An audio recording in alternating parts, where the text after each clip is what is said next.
where she is courageous in the face of grief, inspiring others to rise above their losses and living as her highest self every moment of every day. Hello there, conscious mourners. May you be happy and may you be free of struggle. This is Thinking Greater Than Your Grief, coming from an awakened perspective. Honor where you are at now in your heart. So, honoring where you are now in your heart. This is a sacred opportunity for you to honor your loss and embrace your love. I am already at, I don't keep track anymore. I did at one point. It's over a year, a little over a year and a few months. And 3 months, I believe. And this is not like for somebody who's just mourning their spouse. This is for someone who is at this place in their life. You can't rush grief. You can't rush your heart. At the same time, you have to choose, do you want to stay where you're at, or do you want to move forward and transform the grief? Because many people say they don't move forward, and I don't believe that. I do believe you move forward. You don't have a choice because we move forward. And that's just this lifespan that we're in. We, unfortunately, do have time on this earth, and you move forward from 1 year to another year, and from 1 minute to the next, if you want to do it in terms of minutes. And I know it's all an illusion. We know it's an illusion. That doesn't change the fact that this is where we're at. This is what we're dealing with.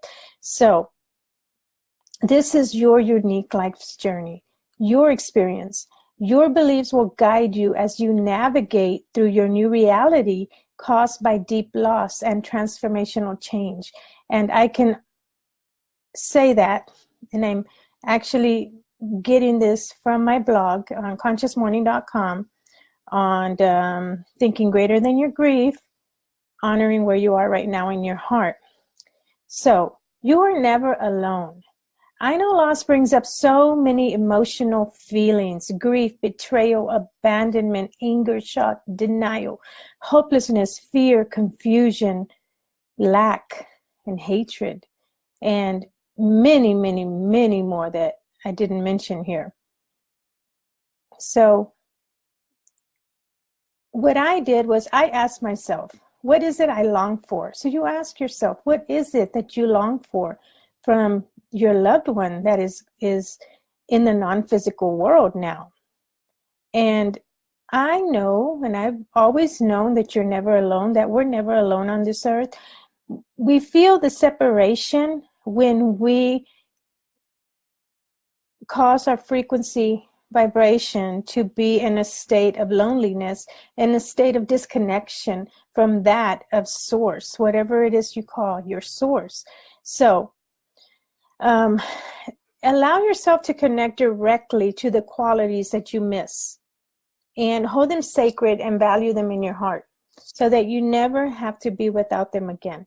Now, like I said, you have to go heal the heart first before you get to this point in thinking greater than your grief. So this is what I did. We miss love. Yes, we miss love. We miss the way this person was there for us. We miss the way they showed up for us. We miss that. So we create that in the inside. So the essence lives within us.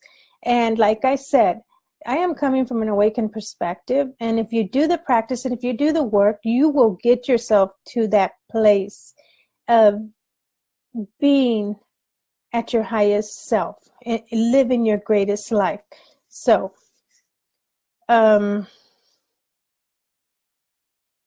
what I did was, and I still do, and I come from a place of gratitude. This is what I had said. I miss love. I miss fun.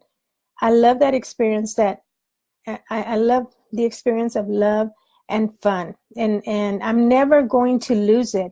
I am never going to let it leave me. It will always be a part of me.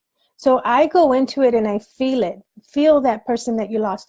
And in another video, I already discussed how I did the memories, how I integrated the past memories, went in, felt the joy, wrapped it in love, shielded it with love, and brought it back to the present moment. So that one, if you want to look that one up, it's on memories. I'm not going to talk about that here. So you are never alone.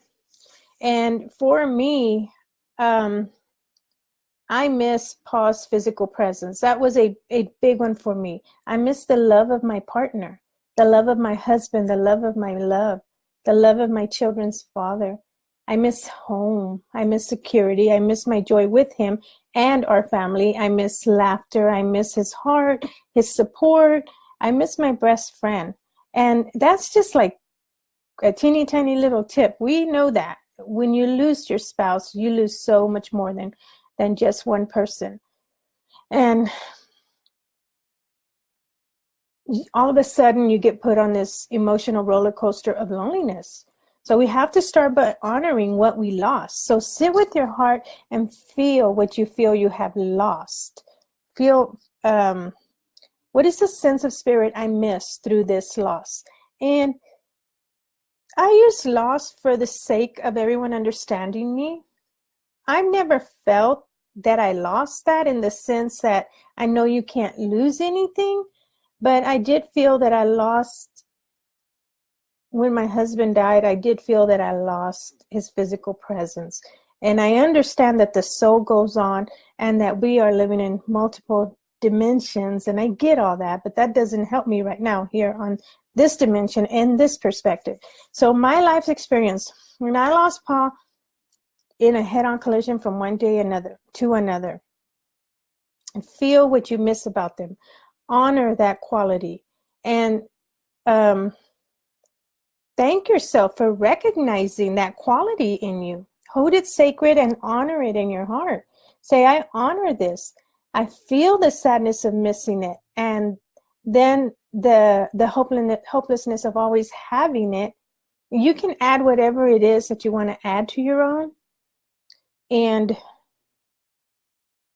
when you come to a place of honoring where you are at and understanding that it's okay to be lonely, it's okay to be sad, and coming to a place of finally being able to integrate these emotions into your wholeness, you actually begin to come back to wholeness, because that's actually what's keeping you from being whole, because you think that you've lost something within yourself, which you could never do. If you know your core values, if you hold true to your core beliefs, and if they are strong, you could never lose any part of that.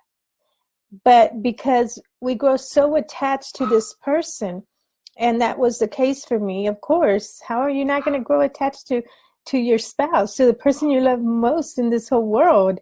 You know, it's going to happen. We're humans. That's part of the human experience. And that's one of the best parts. So I always say grief is love.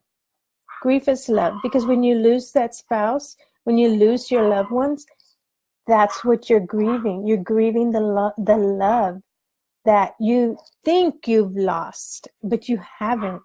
It's still there. You just can't see it yet. You have to go a little further in your journey, and you have to do the work and put in these practice time, and do it while you're crying. Do it while you're broken. Do it while you're I'm using myself as an experience, when I was in my deepest, darkest hours.